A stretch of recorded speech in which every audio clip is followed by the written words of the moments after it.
看这个高雄的部分，扫到这个风台尾到早起的8点，高雄的公山累积的雨量已经破200毫米，是全台湾雨量上多的所在。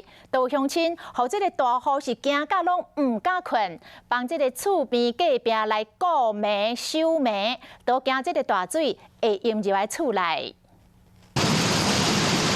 规条路开始积水，雨愈大，水淹愈悬。高雄公山的滨河路，若是拄到落雨，一定淹水。热心的区县市第一时间，拢会冲到路口去开抽水机。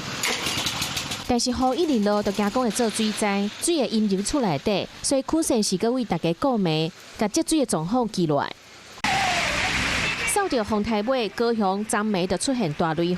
根据气象局的监测，到今日透早8点，高雄公山地区累积的雨量已经破200毫米，全台湾上悬。高雄市长陈其迈透早就到公山5甲尾去巡逻抽水站。伊伫现场讲，希望相关单位会当赶紧解决这个水灾的问题。